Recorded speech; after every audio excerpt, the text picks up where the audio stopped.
No prefácio deste O Brasil e o Mundo em Números, que o deputado Júlio César, do PSD do Piauí, está lançando, o economista André Calab lembra que, embora os dados contidos no livro sejam públicos, sua dispersão pode dificultar o acesso e especialmente as comparações interestaduais que se queiram fazer com eles.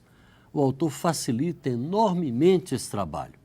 E a iniciativa resulta numa verdadeira enciclopédia de estatísticas entre os 3 níveis de governo, desde educação, saúde, desenvolvimento humano, passando por estatísticas de produção agropecuária até chegar a assuntos tributários. O deputado está aqui. Vamos saber mais do livro com o seu autor. Eu sou Paulo José Cunha, o Palavra Aberta é um programa da Rádio Câmara e da TV Câmara. Deputado, é pesado, né?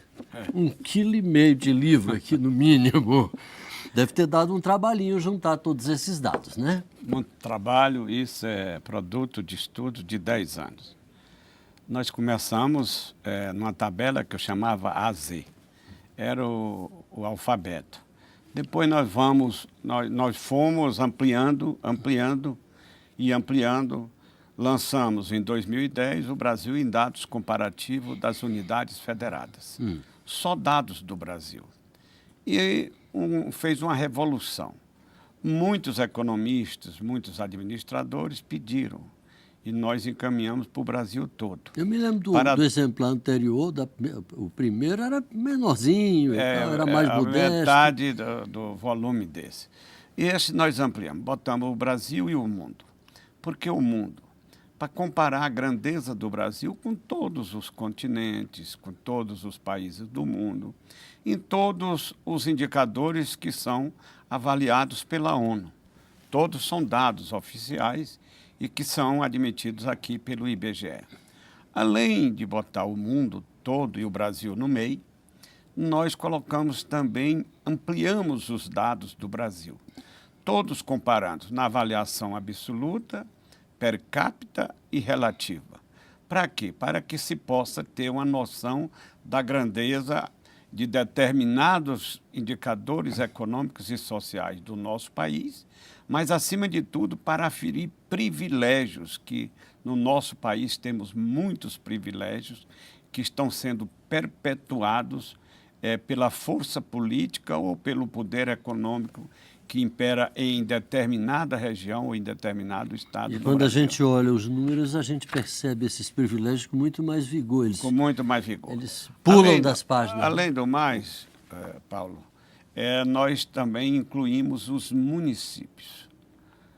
Os 5.570 municípios. Os dados desses 5.500 municípios estão contemplados aqui? Contemplados, de população, de renda, de fundo de participação, de orçamento per capita, de DH. Muitos dados, eles estão também contidos aqui, estado por estado, município por município. E nessas avaliações podemos também identificar privilégios, por exemplo, do valor adicionado do ICMS, que às vezes cria um privilégio perverso em relação a muitos municípios do Brasil, muitos municípios. E então os próprios administradores desses municípios, compulsando essa obra, dando uma olhada nesses números, pode descobrir se ele está sendo passado para trás.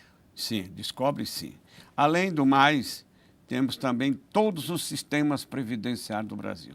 O Brasil tem quase 2.000 sistemas previdenciários da União, que é todos conhecido, o INSS, tem o próprio do servidor público, tem dos estados, mas tem também de muitos municípios. Todos, ou quase a unanimidade, deficitária.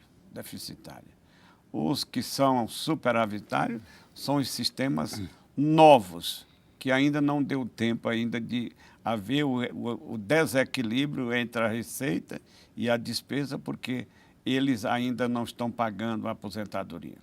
Além do mais, também avaliamos os privilégios do Pacto Federativo. Nós fazemos aqui uma avaliação daqueles que estão sendo perpetuados por força do poder político ou do poder econômico. E cito, por exemplo, aqui, Zona Franca de Manaus. Zona Franca de Manaus é um privilégio que, às vezes, desequilibra, tem contribuído para desequilibrar o Pacto Federativo.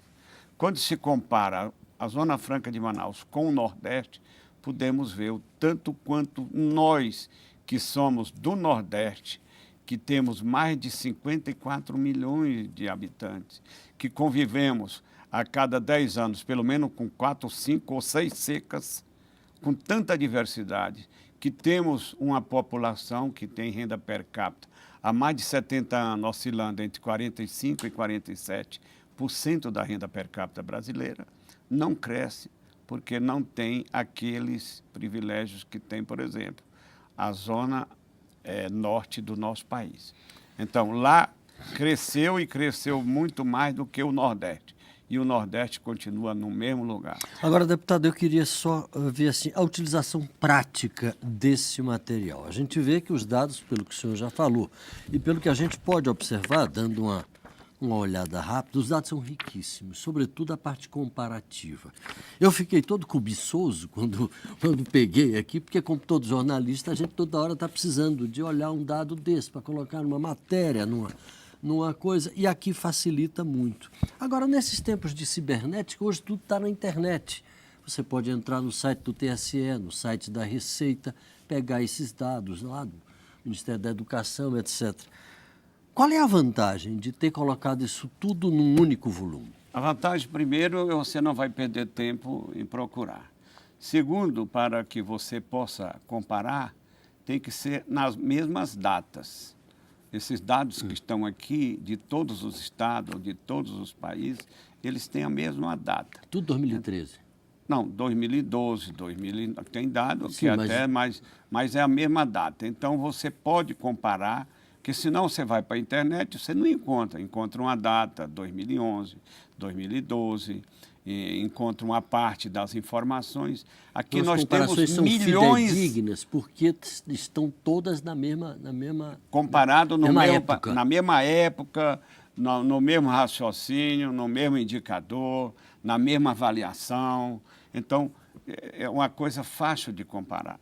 Isso é uma coisa que nós vamos mandar para a redação de todos os jornais e de todos os noticiosos do Brasil. Não esqueça da gente aqui. Claro, esse eu já entrego logo para você. Vamos continuar nesse nosso trabalho de divulgação desses dados por todo o Brasil, porque eles são importantes no planejamento estratégico de muitas coisas importantes do Brasil.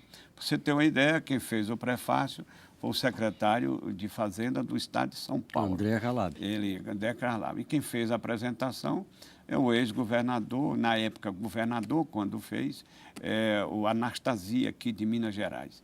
São pessoas que entendem profundamente dessa economia do Brasil, compara, avalia os seus dados, tem grandeza de conhecimento. E eles, além, evidentemente, do presidente da nossa casa, o Henrique Eduardo Alves, é um dos que fazem a apresentação do nosso livro. Então, nós estamos muito felizes pelo sucesso antecipado, pela procura que recebo no meu e-mail de gente querendo, antes do lançamento, já querendo ter acesso a estas informações. Deputado, essas informações, além do livro de papel, estão na internet? Nós vamos colocar na página, já está na página, no livro virtual da Câmara, em PDF. Qualquer pessoa pode ter acesso através da internet, do portal da Câmara dos Deputados. E quem quiser ter um exemplar desse impresso no papel, tem como? Bom, não é barato. Pode lançar, pode fazer uma carta aqui para o nosso gabinete da Câmara dos Deputados. E nós encaminharemos via correio. Deputado, além disso, quer dizer, o senhor disse que pretende continuar realizando esse trabalho de atualização disso daqui de quanto em quantos anos? Nós vamos agora atualizar aquele outro todos foi lançado os anos. Quando? Em 2010. Mas aquele outro era só o Brasil. Agora nós temos o Brasil, agora cresceu, temos municípios, temos sistemas previdenciários, temos privilégios do Pacto Federativo e os dados do Brasil foram ampliados.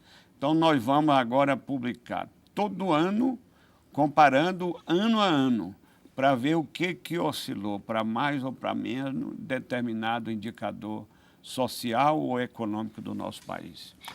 Deputado Júlio César de Carvalho Lima, como ele se assina aqui, o nome todo, não só o nome parlamentar, autor de O Brasil e o Mundo em Dados Comparativos, os continentes, os países, o Brasil, as regiões, os estados e os municípios, comparados em valores absolutos, relativos e per capita. Muito obrigado pela sua participação, parabéns pelo livro, volte sempre. Muito obrigado, sempre às ordens. Você de casa, muito obrigado pela audiência, um abraço e até a próxima.